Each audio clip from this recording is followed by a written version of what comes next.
सभी को फिर से जय मसीह। आज हम 14वां अध्याय में हैं। 12 से 14 अगर हम इसको एक साथ पढ़ते हैं तो हमें पता चलता है कि पौलुस आत्मिक वरदानों के बारे में बात कर रहे हैं। अगर आप हमारे साथ जुड़े हैं इस पुस्तक के प्रचार में, प्रभु हमें क्या सिखा रहे हैं इस पुस्तक के द्वारा, तो आपको पता है कि हम किस पर अध्ययन कर रहे हैं। अगर आज के संदेश का मुख्य विचार आपको जाना है तो ये है, विश्वासियों, हमें प्रभु के दिन नियमित रूप से एकत्र होना चाहिए ताकि हम त्रिएक परमेश्वर की महिमा करें, एक दूसरे का आत्मिक निर्माण करें और खोए हुए या फिर अविश्वासी तक सुसमाचार पहुंचाएं। विश्वासियों, हमें प्रभु के दिन नियमित रूप से एकत्र होना चाहिए ताकि हम त्रिएक परमेश्वर की महिमा करें, एक दूसरे का आत्मिक निर्माण करें और खोए हुए तक सुसमाचार पहुंचाएं। ये जानबूझकर हमने ये ऑर्डर में लिखा है कि प्रभु का महिमा, विश्वासियों का निर्माण या उन्नति या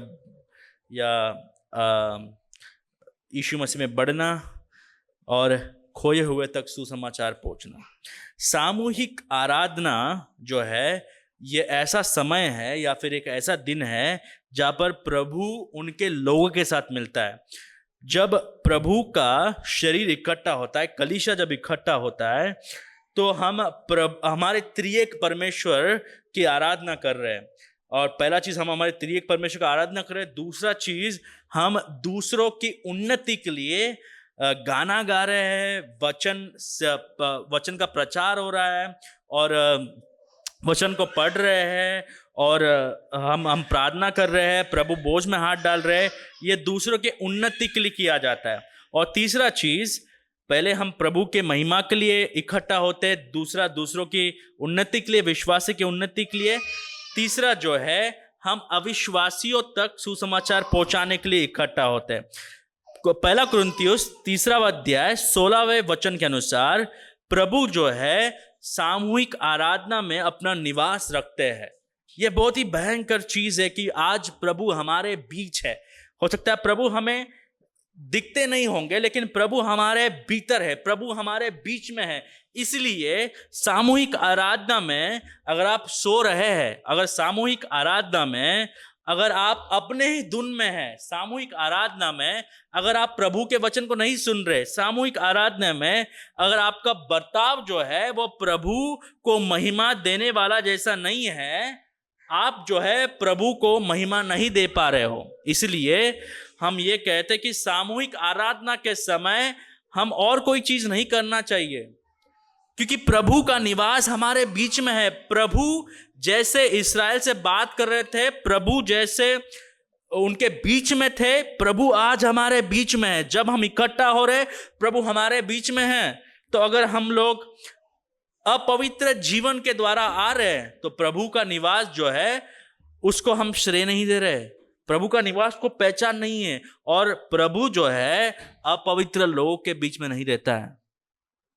तो जैसे हम सामूहिक आराधना में आ रहे हैं हर रविवार को, हमें एक चीज याद करना है, प्रभु अपवित्र लोगों के बीच में निवास नहीं करता है। हमारे हृदय को परखना है। इसलिए हम प्रार्थना के द्वारा ये याद दिलाते हैं कि पश्चाताप कीजिए, राइट।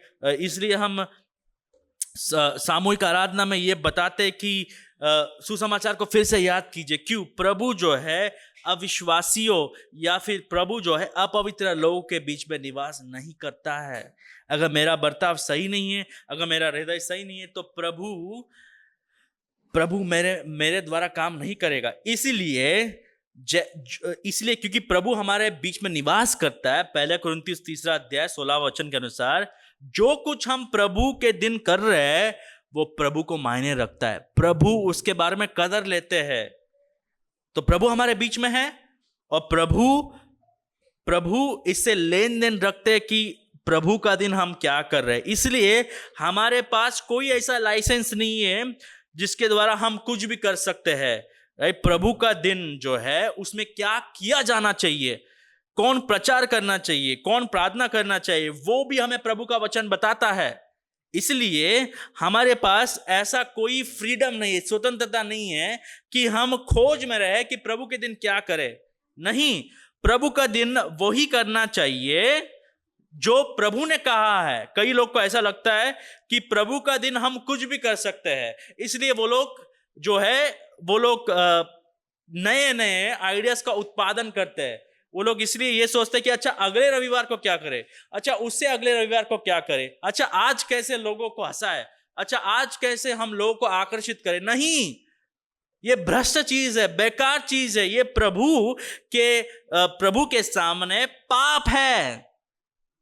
इनफैक्ट मैं ये भी कहूंगा कि हर रविवार को आपका सर्विस में एक पैटर्न दिखना चाहिए, और वो दिखना ही चाहिए, क्योंकि प्रभु का वचन हमें ये कहता है कि आपको गाना यानी वचन गाना है, वचन का प्रार्थना करना है, वचन को पढ़ना है, वचन को देखना है। प्रभु भोज के द्वारा आप कह सकते हैं वचन को कैसे देखते हैं, क्योंकि रोटी हमारे हाथ में आया तो हम ये याद करते हैं कि प्रभु का वचन कहता है कि यीशु मसीह का शरीर हमारे लिए तोड़ा गया। और जब हम बपतिस्मा में किसी को डुबाते हैं, हम देख रहे हैं कि अच्छा यीशु मसीह भी ऐसे ही मरे, हम भी ऐसे ही मरे, हम भी ऐसे ही गाड़े दिए गए और ऐसे हम भी ऐसे जी उठे। तो वचन हमें दिख रहा है, और आखिर में वचन का प्रचार। तो केवल 5 चीज रविवार को होना चाहिए। वो क्या होना चाहिए? वचन को हम गाते हैं, वचन को हम पढ़ते हैं, बाय संदेश अभी वचन पढ़े, राइट। वचन का प्रचार होना चाहिए, वचन को हम देखते हैं, और आखिर में वचन का जो है प्रार्थना होना चाहिए। यानी ये 5 पहलू में, राइट, ये 5 भाग में कुछ भी मानव केंद्रित नहीं होना चाहिए। इसको हम रेगुलेटिव प्रिंसिपल कहते हैं। जो लोग रिफॉर्म्ड कलीसिया से है, और हमारा कलीसिया रिफॉर्म्ड कलीसिया, हम ये विश्वास करते हैं कि प्रभु, राइट, प्रभु है। उद्धार जो है आरंभ से अंत तक प्रभु का ही है। तो ये कोई विश्वास करता है, वो लोग ये भी विश्वास करते हैं कि रविवार का आराधना में हमारा कोई आइडिया नहीं चलने वाला है। रविवार का आराधना में हमारा कोई मन लगाने की जरूरत नहीं है। रविवार का आराधना है, क्या करना है, क्यों करना है, कब करना है, कैसे करना है, ये सब हमें प्रभु का वचन बताता है। अगर आप पुराने नियम पढ़े हैं तो एक बार जब तंबू फिर से आ रहा था, बहुत साल बाद तंबू आ रहा था, हो सकता है 20 साल बाद तंबू आ रहा था, फिलिस्ती लोग तंबू ले गए और इस्राएल के लोग बिना तंबू के थे। तंबू क्या था? जैसे प्रभु हमारे बीच में निवास कर रहा है, प्रभु तंबू में निवास कर रहा था, राइट। और तंबू को बनाने के लिए प्रभु ने दूसरों को चुना।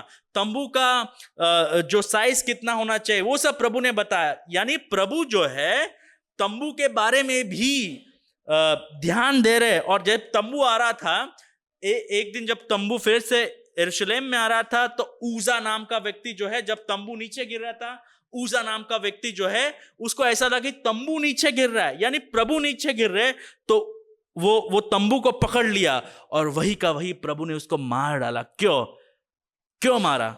अगर आप पुराना नियम जानते हैं, पहले तो उसको तंबू का नजदीक भी नहीं रहना चाहिए, क्योंकि तंबू के नजदीक केवल लेवी के लोग रहते हैं, और वो भी लेवी में भी जो लोग चुने गए हैं वही लोग रहते हैं।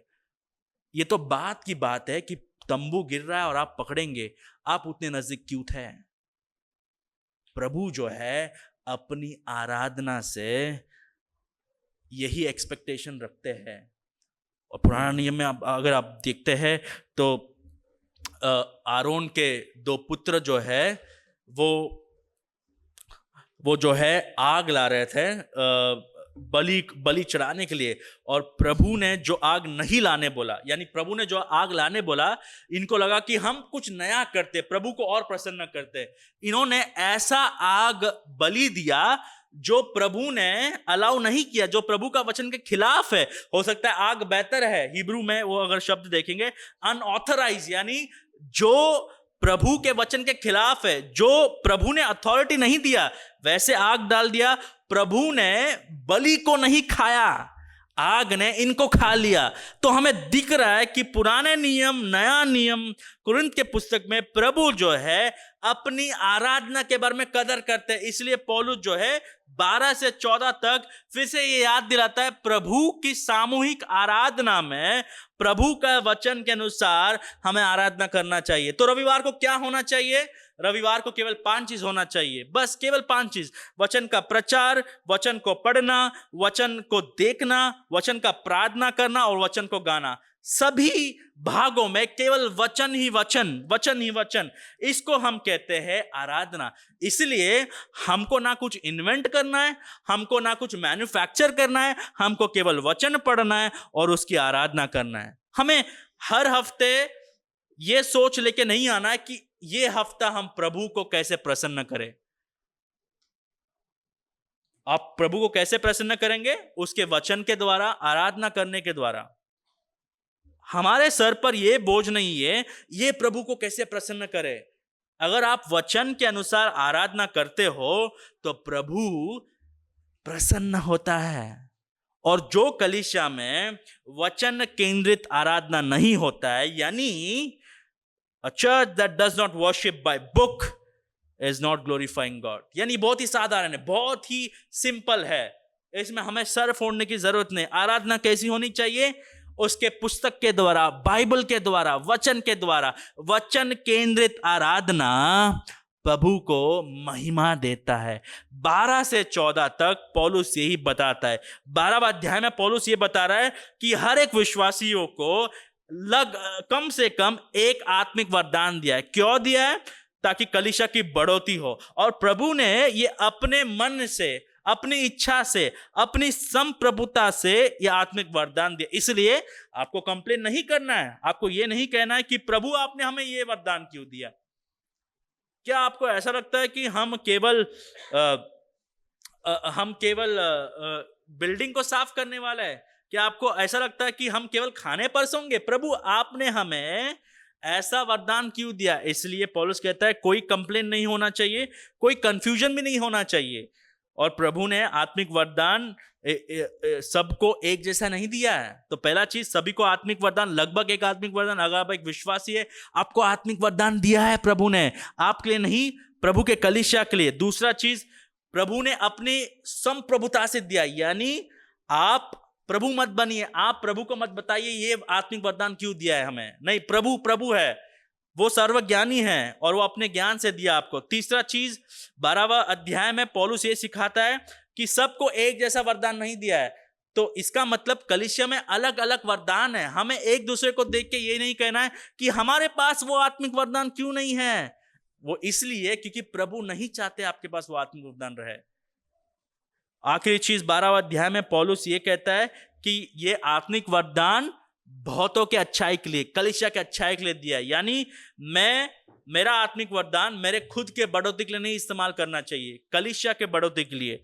फिर 13वां अध्याय में पौलुस जो है एक चीज सिखाता है, यानी आत्मिक वरदान तो ठीक है।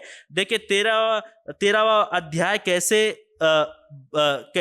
12वां अध्याय कैसे समाप्त होता है, परंतु मैं तुम्हें और भी सबसे उत्तम मार्ग बताता हूं। तो 13वां अध्याय जो है ये पौलुस जो है एक उत्तम मार्ग बता रहा है। यानी अगर साधारण भाषा में बताओ तो पौलुस उनको यह बताता है कि आत्मिक वरदान के बारे में तो ठीक है, आप लोग झगड़ा कर रहे हैं, आप लोग ये कह रहे हैं कि हमें यह आत्मिक वरदान चाहिए, हमें वो आत्मिक वरदान चाहिए, लेकिन आप में क्या कमी है? आत्मिक वरदानों की कमी नहीं है, आप में प्रेम की कमी है। तो पौलुस एक डॉक्टर जैसे प्रेम का डोज देता है। 13वां अध्याय में प्रेम क्या है? प्रेम सबसे बढ़िया है। यानी आपके पास सब आत्मिक वरदान हो गए, आपके पास सब के 20 के 20, 18 के 18 आत्मिक वरदान हो गए, लेकिन अगर आपके पास प्रेम नहीं है तो आप कुछ भी नहीं हो। ये होने के बाद 14वां अध्याय में पौलुस ऐसे आरंभ करता है। देखिए कैसे आरंभ करता है, प्रेम का अनुकरण करो और आत्मिक वरदानों की भी धुन में रहो, विशेष करके यह कि भविष्यवाणी करो। यानी पौलुस ये बता रहा है कि आत्मिक वरदान ठीक है, सभी को आत्मिक वरदान दिया है, लेकिन सबके पास एक आत्मिक वरदान नहीं है। 13वां अध्याय में पौलुस बताता है लेकिन आत्मिक वरदान को प्रेम के द्वारा इस्तेमाल करना है। यानी अगर हम लोग आत्मिक वरदान इस्तेमाल कर रहे हैं लेकिन प्रेम नहीं है तो हम भ्रष्ट है, व्यर्थ है, हमारा आत्मिक वरदान का कुछ मायना ही नहीं है। इसलिए पौलुस 14वां अध्याय ऐसे आरंभ करता है, प्रेम का अनुकरण करो। यानी प्रेम के बिना आत्मिक वरदान इसका कोई मायना नहीं है। अगर आपके पास आत्मिक वरदान है, आपके पास प्रेम नहीं है, उसका कोई फायदा नहीं है। प्रेम का अनुकरण करो और आत्मिक वरदानों की भी धुन में रहो। यानी पौलुस ये नहीं कह रहा है कि प्रेम अलग आत्मिक वरदान अलग, नहीं, दोनों को साथ में लाओ। आत्मिक वरदान का इस्तेमाल करो, लेकिन प्रेम में करो, प्रेम का अनुकरण करो, विशेष करके यह कि भविष्यवाणी करो। तो पौलुस यहां पर विशेष करके भविष्यवाणी करो क्यों कह रहा है? अब हम लोग संदर्भ में नहीं पढ़ेंगे तो हमको लगेगा कि हमें भी भविष्यवाणी करना है, लेकिन पिछले हफ्ते अगर आपने प्रचार सुना तो पौलुस क्या कहता है, देखिए 11वां, देखिए हम 9वां वचन में पढ़ते हैं, 8वां वचन से पढ़ते हैं। प्रेम कभी ठलता नहीं, भविष्यवाणियों हो तो समाप्त हो जाएगी, राइट, भाषाएं हो तो जाती रहेगी, ज्ञान हो तो मिट जाएगा, क्योंकि हमारा ज्ञान अधूरा है और हमारी भविष्यवाणी अधूरी। परंतु जब सर्वसिद्ध आएगा तो अधूरा मिट जाएगा। अधूरा क्या है?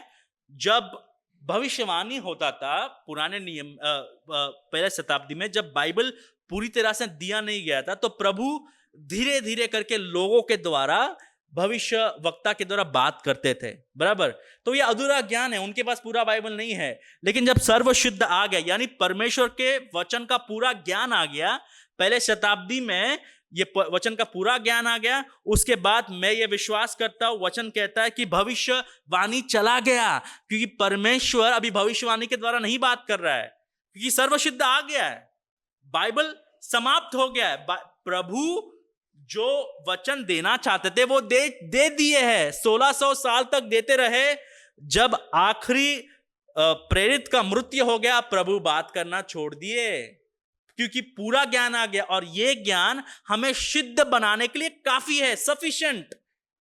हमें और कोई ज्ञान की जरूरत नहीं है जो हमें और पवित्र बना सकता है, नहीं। 2 तीमुथियुस 3 अध्याय 16-17 वचन, ये वचन हमें उद्धार देता है, ये वचन हमें सिद्ध बनाता है और काफी है। सर्वसिद्ध क्या है? वचन का पूरा ज्ञान। तो अधूरा क्या है? भविष्यवाणी जो है बेहतर है, लेकिन ये अधूरा ज्ञान है, परमेश्वर का वचन एक साथ नहीं दिया गया है। तो इसलिए हम ये मानते हैं कि भविष्यवाणी भी आज नहीं है। लेकिन संदर्भ में 1 कुरिन्थियों 14 अध्याय में पौलुस ये कह रहा है कि अगर आप दूसरों से प्रेम करते, अगर आप कलीसिया से प्रेम करते, तो आपको ऐसे वरदान का इस्तेमाल करना है जो कलीसिया के लिए बेहतर है। क्योंकि 12वां अध्याय में भी पौलुस क्या कहता है? उत्तम वरदान के पीछे लगो। उत्तम वरदान का मतलब क्या है? कई हिंदी ट्रांसलेशन में यह लिखा गया कि बड़े बड़े कार्य के पीछे चलो, लेकिन सही अनुवाद यह है कि उत्तम वरदानों के पीछे भागो। उत्तम वरदान क्या है? जो कलीसिया को बढ़ाता है। संदर्भ में क्या हो रहा है? कई लोग ये कह रहे हैं हमारे पास भाषाओं में बोलने का वरदान है तो हम उसको इस्तेमाल करेंगे, लेकिन पौलुस ये कह रहा है आप भाषाओं में बोलेंगे लेकिन किसी को समझ में नहीं आएगा तो उसका फायदा क्या है? लेकिन अगर आप भविष्यवाणी करेंगे, आप वही भाषा में करेंगे जो भाषा सबको समझ में आता है। तो इसीलिए पौलुस जो है 1 से 12 तक, राइट, हमारा नजर केवल भाषाओं में और भविष्यवाणी पे नहीं रहना है। मैं फिर से बताता हूं, ये अध्याय जो है वो केवल भाषाओं के बारे में और भविष्यवाणी के बारे में नहीं है। संदर्भ वो है, लेकिन उसके द्वारा पौलुस हमें आज कुछ सिखाना चाहता है। देखिए 3 चीज सिखाता है पौलुस। पहला चीज, पहले 12 वचन में पौलुस ये सिखा रहा है हमें उन आत्मिक वरदानों की इच्छा करनी चाहिए और उनमें उत्कृष्ट होना चाहिए जो कलीसिया का निर्माण करता है, यानी कलीसिया को बढ़ाता है। और पौलुस के नजर में, संदर्भ में, पहला कुरिन्थियों 14 अध्याय में जब लोग भाषाओं में बोलते हैं वो किसी का फायदा नहीं है। अगर हमारे कलीसिया में सब भाषाओं में बोलने लग गए, स्पेनिश, जापानीज, चाइनीज, यहां पर तो मेला हो जाएगा, सर्कस चलेगा, लेकिन प्रभु का आराधना नहीं चलेगा, क्योंकि किसी को समझ में नहीं आ रहा है। तो कोरिन्थ के कलीसिया में भी लोग वही कर रहे थे। लोग कह रहे थे कि हमारे पास आत्मिक वरदान है तो हम इस्तेमाल करेंगे, लेकिन पौलुस कह रहे हैं आत्मिक वरदान आप इस्तेमाल कर सकते हैं, लेकिन अगर उसकी कोई जरूरत नहीं है तो क्यों कर रहे हैं? इसीलिए आप लोग भाषाओं में मत बोलिए। लेकिन पौलुस ये नहीं कर रहा है कि भाषाओं में बोलना गलत है, राइट। संदर्भ में पौलुस ये कहता है कि बेहतर वरदान क्या है? बेहतर वरदान भविष्यवाणी है। बेहतर वरदान भविष्यवाणी है। और हो सकता है पहले शताब्दी में दोनों का इस्तेमाल हुआ। आज भाषाओं में बोलना नहीं है, ना भविष्यवाणी है, क्योंकि वो दोनों भी चले गए पहले शताब्दी के बाद। लेकिन पौलुस पहले 12वां वचन में हमें यह सिखाता है कि आपके पास बड़े बड़े आत्मिक वरदान होंगे, लेकिन केवल ऐसे ही आत्मिक वरदान का इच्छा होना चाहिए और ऐसे ही आत्मिक वरदान का पीछा करना चाहिए जो उत्कृष्ट है, जो श्रेष्ठ है और जो कलीसिया को बढ़ाता है। यानी आपका आत्मिक वरदान जो है वो आपके बारे में नहीं है। मेरा आत्मिक वरदान मेरे बारे में नहीं है। हमारे आत्मिक वरदान अगर कलीसिया में बढ़ोतरी नहीं लाता है तो पौलुस के अनुसार हमें उसको इस्तेमाल नहीं करना चाहिए। तो पौलुस दो आत्मिक वरदान के बारे में चर्चा कर रहा है। कोरिन्थ कलीसिया से कहता है कि भाषाओं में बोल सकते हैं, लेकिन अगर कोई अनुवाद नहीं कर रहा है तो उसका बेनिफिट क्या है कलीसिया में? देखिए, पहले 5 वचन पढ़िए। प्रेम का अनुकरण करो और आत्मिक वरदानों की भी धुन में रहो, विशेष करके यह कि भविष्यवाणी करो, क्योंकि जो अन्य भाषा में बातें करता है, और अन्य भाषा मतलब सही में भाषा है, ठीक है, ये आज जो कुछ चलता है उसके बारे में नहीं बात हो रहा है यहाँ पे। क्योंकि जो अन्य भाषा में बातें करता है वो मनुष्य से नहीं परंतु परमेश्वर से बातें करता है, इसलिए कि उसकी बातें कोई नहीं समझाता है, क्योंकि वह भेड़ की बातें आत्मा में होकर बोलता है। अभी कई लोग इसका गलत अनुवाद करते हैं। उनको लगता है कि जो लोग बड़बड़ाते हैं, आज जैसे चल रहा है कई कलीसिया में, वो लोग एक शब्द को 10 बार दोहराते हैं और हमें कुछ समझ में नहीं आता, केवल आवाज है कलीसिया में। पौलुस उसके बारे में नहीं बात कर रहा है। पौलुस यहाँ पर ऐसे भाषा का बात कर रहा है जो वाक्य में भाषा है, लेकिन उसका अनुवाद नहीं हो रहा है, राइट। तो अगर कोरिन्थ के कलीसिया में कई लोग जो है हिंदी में बोल रहे हैं लेकिन उसका अनुवाद नहीं हो रहा है, तो उसका मतलब क्या है? केवल परमेश्वर को समझ में आ रहा है और किसी को समझ में नहीं आ रहा है। तो पौलुस कहता है कि जो व्यक्ति ऐसे भाषा में बात कर रहा है जो वाक्य में भाषा है, राइट, केवल आवाज नहीं है, लेकिन उसका अनुवाद नहीं हो रहा है, तो किसका उन्नति नहीं हो रहा है? लेकिन तीसरे वचन के अनुसार, परंतु जो भविष्यवाणी करता है वो मनुष्य से उन्नति और उपदेश और शांति की बातें कहता है। क्यों? क्योंकि भविष्यवाणी प्रभु का वचन है, जो भाषा सबको समझ में आता है वो भाषा में बोल रहा है। लेकिन आज के भविष्यवाणी क्या होता है? आज का भविष्यवाणी केवल एक ही चलता है, प्रभु आपको आशीर्वाद देंगे, प्रभु आपको चंगाई देंगे। लेकिन बाइबल में भविष्यवाणी कैसा होता था? देखिए 3 वचन, परंतु जो भविष्यवाणी करता है वो मनुष्य से उन्नति और उपदेश और शांति की बातें कहता है। देखिए उन पहले शताब्दी का भविष्यवाणी और आज के भविष्यवाणी का अंतर देखिए। वहां का भविष्यवाणी जब बाइबल पूरी तरह से लिखा नहीं गया था, वो भविष्यवाणी हमारे आत्मिक जीवन के बारे में था। और ये जो शब्द है भविष्यवाणी, उसका परिभाषा क्या है? हमें ऐसा लगता है भविष्यवाणी हमेशा भविष्य काल के बारे में बात करता है। नहीं, ये गलत वर्णन है। भविष्यवाणी का मतलब 2 चीज होता है। एक चीज है सच्चाई, अब सच्चाई बताना, फॉर्थ टेलिंग, यानी मैं आपको बता रहा हूं कि परमेश्वर ऐसा कह रहा है कि आप पाप करना बंद करो। जैसे यिर्मयाह जो है वो और यशायाह जो है वो आके कहते थे कि प्रभु आपसे ये कह रहे हैं कि पाप करना छोड़ो। तो वो तो भविष्य के बारे में नहीं बता रहे हैं, वो अब के बारे में बता रहे हैं। एक चीज ये होता था कि सच्चाई बताते हैं और एक चीज ये होता है कि आने वाले सच्चाई बताते हैं। लेकिन आजकल भविष्यवाणी, जो लोग झूठे भविष्यवक्ता है और वो लोग झूठी भविष्यवाणी करते हैं, वो लोग ये करते हैं कि हमको पता है कि प्रभु ये करने वाले हैं। नहीं, जो भविष्यवाणी होता था वो भी दूसरों की उन्नति के लिए होता था, खुद के पेट के लिए नहीं होता था जैसे आज चल रहा है। तो पौलुस 4 वचन में कहता है, जो अन्य भाषा में बातें करता है वो अपनी ही उन्नति करता है। क्यों? क्योंकि कोई नहीं समझ पा रहा है। परंतु जो भविष्यवाणी करता है वो कलीसिया की उन्नति करता है, क्योंकि ऐसे भाषा में बोल रहा है जो लोगों को समझ में आ रहा है। मैं चाहता हूं कि तुम सब अन्य भाषाओं में बातें करो, परंतु इससे अधिक यह चाहता हूं कि भविष्यवाणी करो, क्योंकि यदि अन्य भाषाएं बोलने वाला कलीसिया की उन्नति के लिए अनुवाद ना करे तो भविष्यवाणी करने वाला उससे बढ़कर है। पौलुस का मुद्दा यह है कि कोरिन्थ में ऐसे आत्मिक वरदान का इस्तेमाल हो जो सबको समझ में आए, जो कलीसिया में उन्नति दे। वो कौन सा आत्मिक वरदान है? भविष्यवाणी। लेकिन इनको ऐसा लग रहा था कि अलग भाषा में बोलना हमको अच्छा लगता है। पौलुस ये कह रहा है कि अलग भाषा में बोल सकते हैं, लेकिन उससे किसकी भलाई हो रही है? किसकी भी भलाई नहीं हो रही है। तो इसका मतलब दोनों वरदान अच्छे हैं, लेकिन कलीसिया को कौन सा वरदान बढ़ाता है?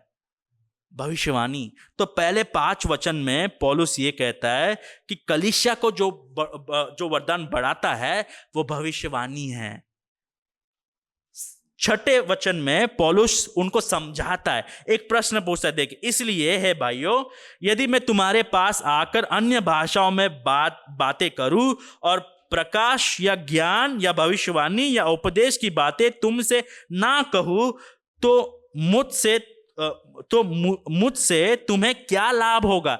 यानी अगर पौलुस आके मराठी में बात करता है और लेकिन किसी को समझ में नहीं आ रहा है, कोरिन्थ के लोगों को, तो पौलुस कहता है आपको क्या फर्क पड़ रहा है? ना मैं वचन बता रहा हूं, ना कुछ उन्नति के बात बता रहा हूं, क्या इससे कुछ फायदा है? नहीं। और पौलुस 3 उदाहरण देता है, 7 से लेके 11 तक पौलुस 3 उदाहरण देता है। देखिए 3 उदाहरण देखिए। 7वां वचन, इसी प्रकार यदि निर्जीव वस्तुएं भी जिनसे ध्वनि निकलती है, जैसे बांसुरी या बीन, यदि उनके स्वरों में भेद ना हो तो जो फूका या बजाया जाता है वो कैसे पहचाना जाएगा? यानी जैसे कहूं बजा रहे हम, जैसे पियानो अगर कोई बजाएगा, जैसे गिटार बजा रहा है, अगर भाई कुछ भी बजा रहे धम धम धम धम करके, हम सबको समझ में आएगा कि कुछ तो गड़बड़ चल रहा है, इसमें ना सुर है ना ताल है।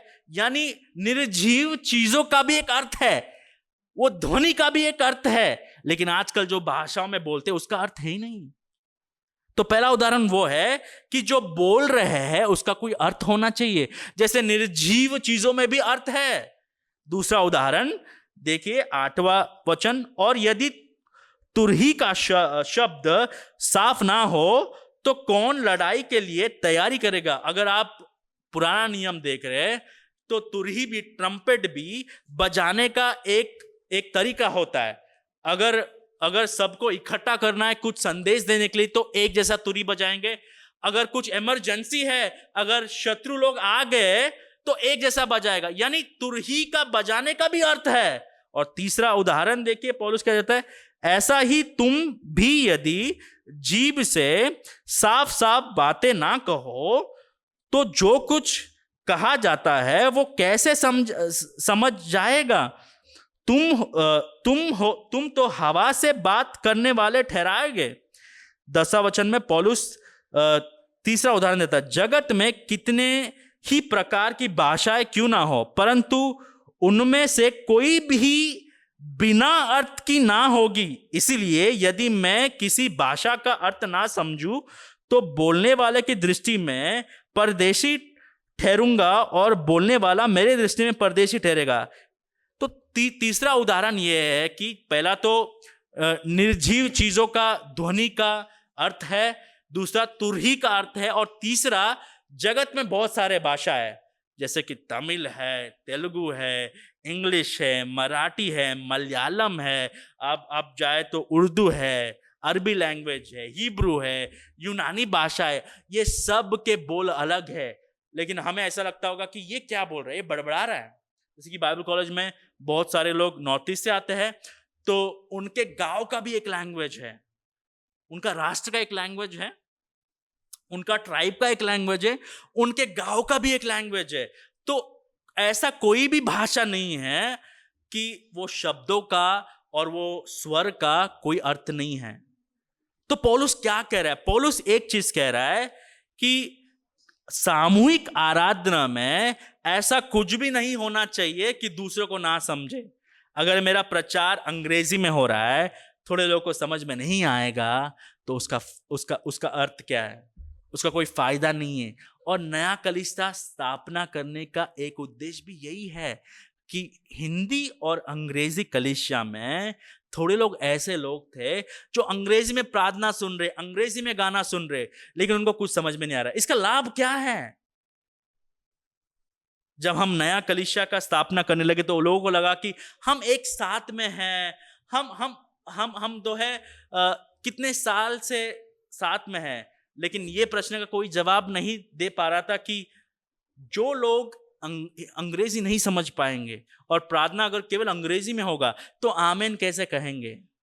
तो सामूहिक आराधना में अगर लोगों को जो बोला जा रहा है उसका कोई अर्थ नहीं है, पौलुस कहता है आप लोग हवा में बात कर रहे हैं। तो जो आज कलीसिया में चल रहा है, जो लोग कहते हैं हम में आत्मा आ रहा है, ये पवित्र आत्मा है, पौलुस उनसे कह रहा है कि देखिए निर्जीव चीज जैसे पियानो हो गया, गिटार हो गया, उसमें भी अर्थ है। तुर्री जब बजाते उसमें भी अर्थ है, हर एक भाषा का अर्थ है। तो आप कौन सा भाषा बोल रहे हो? आप क्या बड़बड़ा रहे हो? इससे किसी का लाभ नहीं हो रहा है। ये जो कहते हैं हम भाषा में बात करें वो नॉनसेंस है, उसका कोई अर्थ नहीं है, वो आराधना नहीं है। हो सकता है वो शैतान का काम है। और इसलिए लोग जो है इस झुंड के पीछे भाग रहे हैं। पौलुस के नजर में सामूहिक आराधना में ऐसा कुछ भी नहीं होना चाहिए जो कलीसिया के बढ़ोतरी के लिए नहीं हो रहा है। अगर ऐसा एक गाना है जिसके बोल हमको पता ही नहीं है, साधारण हिंदी में नहीं है, तो हमें यह भी कोशिश करना चाहिए कि वो बोल को हम साधारण बोल में बदल दे ताकि लोग गाए। इसीलिए अंग्रेजी में जब ये वाद विवाद होता है कि कौन सा वर्जन इस्तेमाल करें, अंग्रेजी में बहुत सारे ट्रांसलेशन है, तो कई लोग कहते हैं कि केवल केजेवी इस्तेमाल करना चाहिए। और अगर आप कोई अंग्रेजी लोग से पूछते हैं, केजेवी ऐसे शब्दों में लिखा गया है जो केवल राजा रानी या फिर जो उच्च स्थान के लोग थे केवल उनको समझता था। तो जो लोग ये पद को पढ़े, वो लोग का प्रश्न ये है कि जो गाय को संभालता है, जो किसान है, वो कैसे पढ़ेगा वो शब्द? तो कलीसिया में सामूहिक आराधना में सबकी बढ़ोतरी होनी चाहिए। तो इसलिए पौलुस कह रहा है कि भाषा में बोलना अच्छा है, कोई गलत बात नहीं है। और भाषाओं में बोलने का मतलब मानव का भाषा। आज जो हो रहा है वो भाषा नहीं है, वो केवल आवाज है, वो बेकार है, वो भ्रष्ट है, उसका कोई ये नहीं है। और बहुत सारे कलीसिया में ये खाली शैतान का काम है। उनको लगता है ये सब करने से हम आत्मिक जीवन में बढ़ेंगे। कुछ समझ में नहीं आया तो आत्मिक जीवन में कैसे बढ़ेंगे? पौलुस ये कह रहा है अगर हम कुछ कहते हैं उसका कोई अर्थ नहीं है तो हम हवा में बोल रहे हैं। ये सब जो चलता है 4-5 घंटे का नाटक, ये सब हवा में जा रहा है कि किसी को कुछ समझ में नहीं आ रहा है। ना वो भाषा है ना कुछ है, शैतान का कार्य है। लेकिन अगर पौलुस के हिसाब से अगर कोई भाषा में बोल रहा है, सही भाषा में, अगर कलीसिया में उसका कोई अनुवाद नहीं कर रहा है तो वो नहीं बात करना चाहिए। तो पहले 12 वचन में हम एक चीज सीख सकते हैं। देखिए 12 वचन में पौलुस समाप्त करता है, क्या कह रहा है? इसलिए तुम भी जब आत्मिक वरदानों की धुन में हो तो ऐसा प्रत्येक प्रयत्न करो कि तुम्हारे वरदानों की उन्नति से कलीसिया की उन्नति हो। यानी मेरे पास भी अगर ऐसा कोई आत्मिक वरदान है और उससे कलीसिया की बढ़ोतरी नहीं हो रही है तो मेरा आत्मिक वरदान का इस्तेमाल करना व्यर्थ है।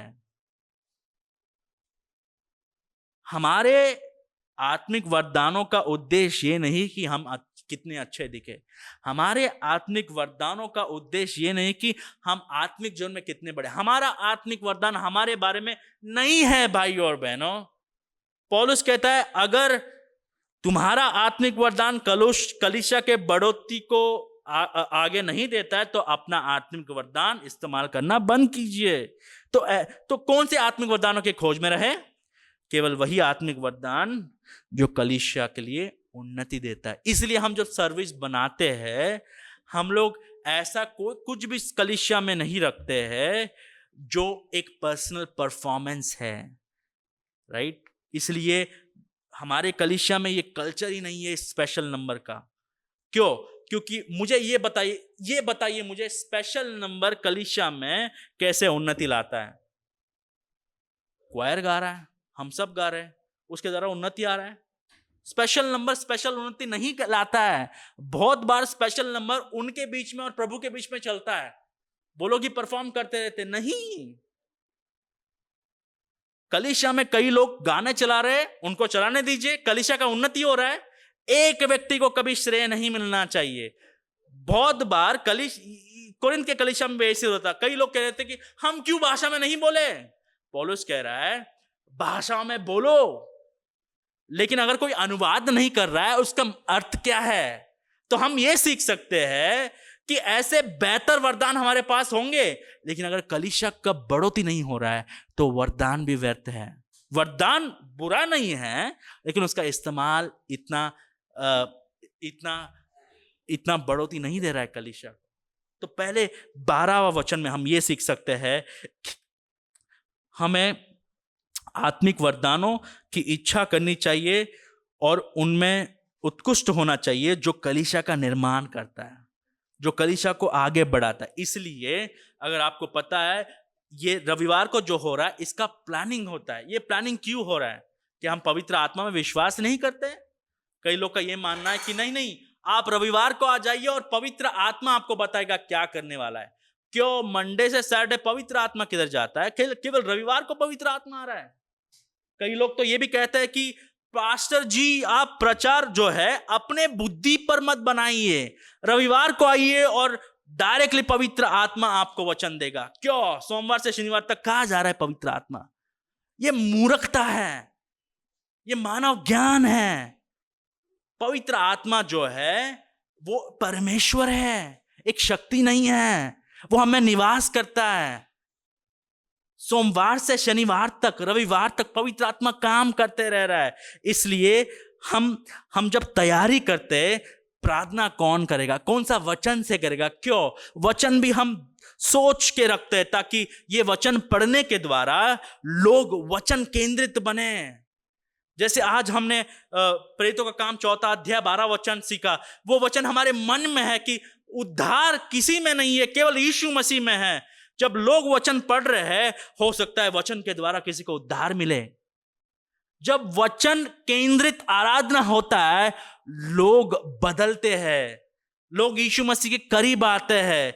जब यहां पर केवल ड्रामा होता है और केवल पासबान का परिवार जो है पुलपिट पर समय बिताते हैं, किसका बढ़ोतरी नहीं हो रहा है? आजकल आराधना में यही चलता है, पासबान, उसकी बीवी, उसके बच्चे जो है 3-4 घंटे केवल स्टेज पे समय बिताते हैं। जब गाना उनको गाते हैं, जो करना है वो करते हैं। इससे किसी का बढ़ोतरी नहीं हो रहा है।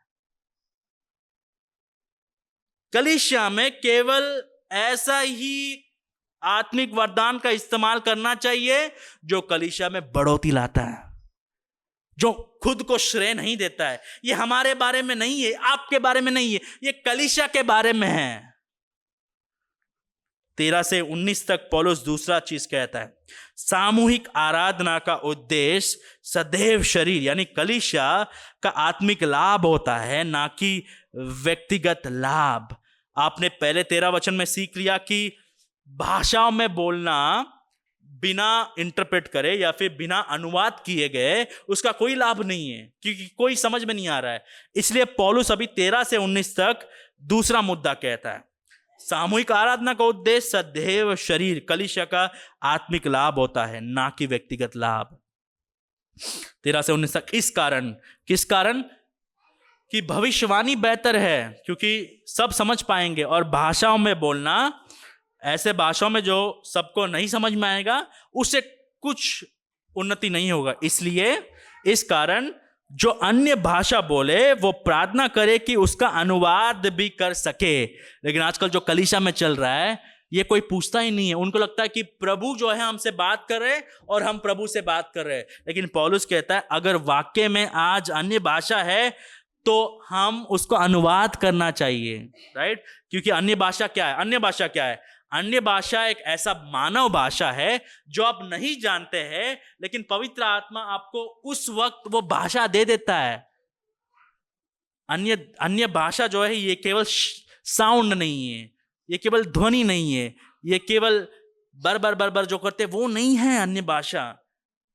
कई लोगों को धोखा दे रहे हैं पैसे के लिए, पेट के लिए, सेवकाई के लिए। ये लोग कहते हैं हम भविष्यवक्ता है, हम प्रॉफिट है, हम अपोस्टल है, हम ये है, हम वो है। ये सब बेकार के चीज हैं। कलीसिया में जो है वो आराधना नहीं है, शैतान की आराधना हो रही है, परमेश्वर की आराधना नहीं हो रही है। क्योंकि परमेश्वर की आराधना ऐसी होती है, जब अन्य भाषा कोई बोलते हैं तो उसका अनुवाद होता है, ट्रांसलेशन होता है। जैसे प्रचारक जो कह रहा है उसका अनुवाद जैसे होता है, वैसे ही जब वाक्य में जो कोई भाषा में बोलता है उसका भी अनुवाद होता है। नहीं तो भाषाओं में क्यों बोल रहा है, किसको समझ में आ रहा है वो?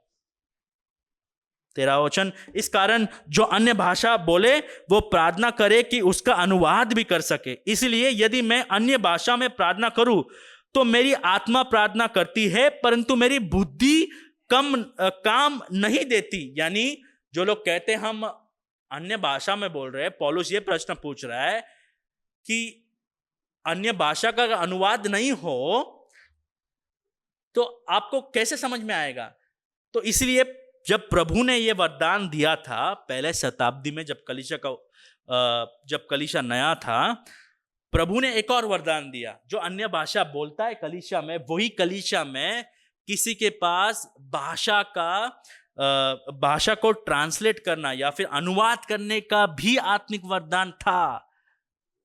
अगर प्रभु ने ट्रांसलेशन ले लिया तो इसका मतलब यह है कि वो आत्मिक वरदान भी ले लिया है। इसलिए हम ये मानते कि आज अन्य भाषा में बोलने का वरदान नहीं है किसी के पास, उसकी कोई जरूरत भी नहीं है आज।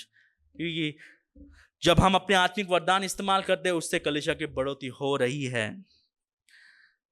16 वचन, नहीं तो यदि तू आत्मा ही से धन्यवाद करेगा तो फिर अज्ञानी तेरे धन्यवाद पर आमीन कैसे कहेगा? तो यहां पर अज्ञानी जो है वो शब्द जो है एक ऐसे व्यक्ति के बारे में जो यीशु मसीह को नहीं जानता है, अविश्वासी है, नया है कलीसिया में। वो क्या कहेगा? अरे ये लोग क्या कह रहे हैं, ये लोग क्या कह रहे हैं, हमें तो समझ में नहीं आ रहा है। तो वो व्यक्ति धन्यवाद कैसे कहे? इसीलिए जब कोई प्रार्थना करता है, अगर यहां पर स्पेनिश में प्रार्थना हो रहा है तो आप लोग आमीन कैसे कहेंगे? इसलिए प्रार्थना भी स्पष्ट होना चाहिए ताकि हम लोग आमीन कहें। आमीन का मतलब क्या है? हाँ, आप जो कह रहे हैं सही है। अगर प्रार्थना में यह है कि प्रभु आप महान हो, आप जरूर हमें अमीर बनाएंगे, आप जरूर हमें गाड़ी देंगे, आमीन नहीं कहना है, क्योंकि वो सही नहीं है। राइट? तो जो प्रार्थना हो जा रहा है, अगर आप प्रार्थना से सहमत है तो तब ही आमीन कहना है। अगर प्रार्थना बाइबल के खिलाफ है तो आमीन नहीं कहना है। राइट? तो प्रार्थना, जो कलीसिया में प्रार्थना होता है, वो प्रार्थना का भी महत्वपूर्ण है, क्योंकि वो तो नहीं जानता कि तू क्या कहता है।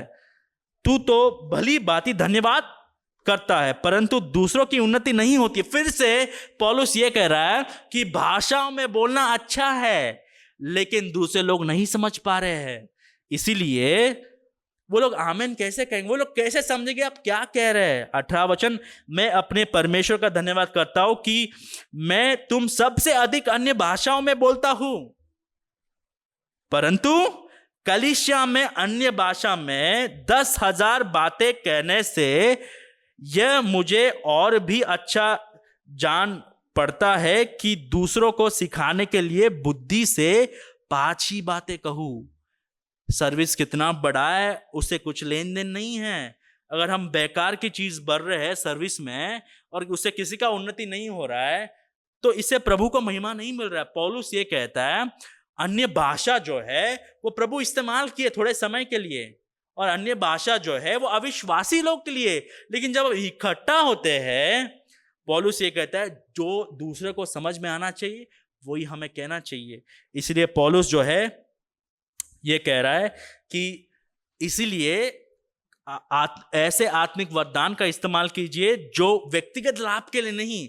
हो सकता है कि कोरिन्थ के कलीसिया में कई लोगों के पास ऐसे वरदान है, आत्मिक वरदान है जैसे भाषा में बोलना, वो खुद बोल रहे लेकिन किसी को समझ में नहीं आ रहा है। ऐसे वरदानों का इस्तेमाल क्या है? ऐसे वरदान जो कलीसिया को उन्नति नहीं देता है, ऐसा वरदान कलीसिया के लिए अच्छा नहीं है। और आखिर में 20 से 25 तक पौलुस तीसरा बात कहता है, सामूहिक आराधना का मुख्य उद्देश्य मसीह की महिमा करना है, जो विश्वासियों के आत्मिक निर्माण के द्वारा होता है। तो जो कुछ हम करते हैं वो कलीसिया के बढ़ोतरी के लिए करते हैं। देखिए पिछला वचन से, हे भाइयों तुम समझ में बालक ना बनो, बुराई में तो बालक रहो, परंतु समझ में सियाने बनो, मैच्योर बनो। व्यवस्था में लिखा है कि प्रभु कहता है, मैं अपरिचित भाषा बोलने वालों के द्वारा और पराई मुख के द्वारा इन लोगों से बातें करूंगा तो भी वे मेरी ना सुनेंगे। इसलिए अन्य भाषाएं विश्वासियों के लिए नहीं परंतु अविश्वासियों के लिए चिन्ह है, और भविष्यवाणी अविश्वासियों के लिए नहीं परंतु विश्वासियों के लिए चिन्ह है। अतः यदि कलीसिया एक जगह इकट्ठा हो और सब के सब अन्य भाषा बोले और बाहर वाले या अविश्वासी लोग भीतर आ जाए, तो वो तुम्हें पागल ना कहेंगे। परंतु यदि सब भविष्यवाणी करने लगे और कोई अविश्वासी या बाहर वाले मनुष्य भीतर आ जाए, तो सब उसे दोषी ठहरा देंगे और परख लेंगे, और उसके मन के भेद प्रकट हो जाएगा, और तब वो मुंह के बल गिरकर परमेश्वर को दंडवत करेगा और मान लेगा कि सचमुच परमेश्वर तुम्हारे बीच में है। पौलुस 20 से लेकर 25 तक ये बात कर रहा है कि अगर सब लोग अन्य भाषा बोलने लगे, अगर कलीसिया में अन्य भाषा बोल रहे लेकिन अविश्वासी लोग आ रहे हैं, और वो लोग आ रहे हैं जिनको वचन सीखना है, उनको कुछ में समझ में नहीं आ रहा है, वो लोग कैसे वचन सीखेंगे? तो इसीलिए भविष्यवाणी करो। अगर हो सकता है भविष्यवाणी करने के द्वारा अविश्वासी के हृदय में जो पाप है अगर उसका खुलासा हो वचन के द्वारा, तो व्यक्ति को समझ में आएगा कि प्रभु का वचन कितना शक्तिशाली है, क्योंकि उनको उनका खुद का पाप समझ में आया, और वो कहेगा कि वाकई में ये लोग पवित्र है, वाकई में प्रभु इनके बीच है। वो व्यक्ति प्रभु का धन्यवाद करेगा, दंडवत करेगा, वो क्योंकि वो व्यक्ति को समझ में आ रहा है क्या कहा जा रहा है। इसीलिए जब हम इकट्ठा होते हैं, पहले तो प्रभु की आराधना होनी चाहिए, हमारी आराधना नहीं। दूसरा, दूसरों की बढ़ोतरी। जो गाना गा रहे हैं वो हमें दूसरों के लिए गाना चाहिए। जब हम गाना गा रहे हैं, एक दूसरे को देखिए, राइट। हो सकता है कि ऐसे लोग हैं जो लोग कैंसर के द्वारा गुजर रहे हैं और उनको पता है कि एक दिन वो मरने वाला है, और हम गा रहे हैं सियोन देश हमारा देश। जब आप उनके पास देख रहे, उनको आप बोल रहे कि भाई आपके पास कैंसर हो सकता है, लेकिन सियोन देश जा रहे हम, वहां पर कैंसर नहीं है। आप पुनरुद्धान का जो आशा है वो दिखा रहे हैं। हो सकता है किसी के पास पिता नहीं है और हम गा रहे हैं परम पिता की हम स्तुति गाए, आप उनके पास देख रहे और कह रहे कि भाई आपका और मेरा परम पिता है। सामूहिक आराधना हमारे बारे में नहीं है, सामूहिक आराधना परमेश्वर के बारे में है।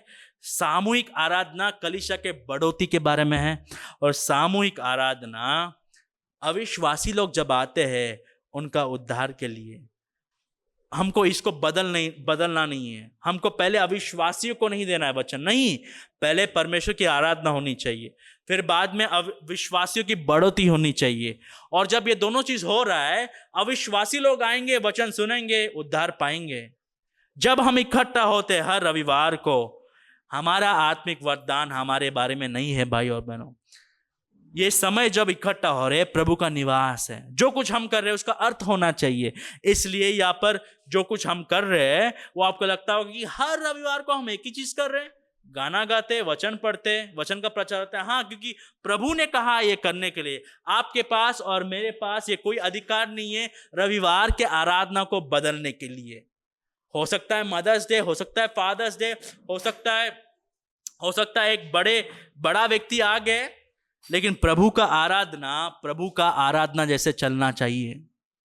कई कलीसिया में ऐसा होता है, कोई बड़े व्यक्ति आ गए, आराधना रुक गया है, ये व्यक्ति के लिए हम प्रार्थना करते नहीं भाई। प्रभु का आराधना चालू है यहाँ पर। प्रभु का आराधना पहले होगा, उसके बाद हम देखेंगे कौन आ रहा है, क्या दिन है, क्या कर रहे हैं।